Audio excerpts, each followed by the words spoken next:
Hey everyone, Tom here on this rainy day in late September. I can't help talking about the weather, but this isn't really much of a weather video, but more about drones. I wanted to share a video about a new drone I picked up, the Mavic 2 Pro, and for anybody who may be in the drone airspace that's considering it, here's just a quick look at my first impressions. Now the box shipped in from China on a Tuesday morning, Central Daylight Time, and arrived on a Friday morning, Central Daylight Time, which alone is impressive, but the Mavic 2 Pro and the Fly More kit that I purchased arrived in the same box. Now the packaging DJI puts together is top of the line, and everything comes in a neatly carved out container. Nothing appeared to be out of place or scratched or anything like that, but the one thing that was kind of odd was a very thin black spotty residue on the drone itself that really kind of just seemed to wipe away without a problem. But first steps first, all the stickers need to be peeled off and the batteries come unactivated and without any juice, so I did plug the remote controller and all three batteries on the charging hub to be charged in sequence. This took about 4 to 5 hours to actually get done.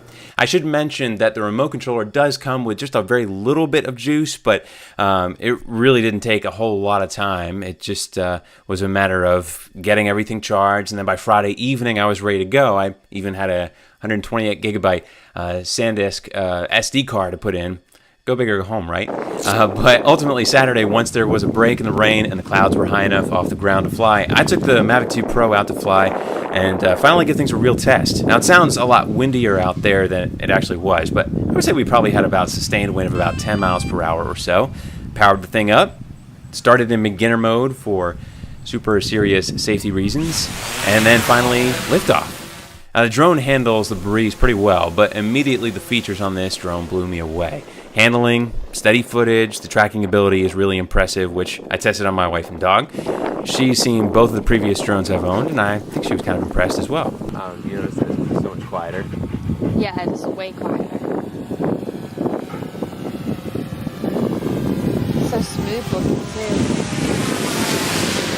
Now, one of the things that DJI boasts about the Mavic 2 Pro is its omnidirectional sensing. And this is a feature that most drones don't have. While the Phantom 4 Pro has forward sensing, it has backward sensing, and a downward vision system, the Mavic 2 Pro has all that plus side sensors and an upward sensor. So ultimately, I think the real question here becomes, with all these features that are packed into this drone, which again boasts about a 31-minute flight time, is does that actually matter to a photographer? You got to be able to put a camera up in the air, so you really care about all the features that come with it. If your goal is to actually get good footage, then maybe that's the only important thing.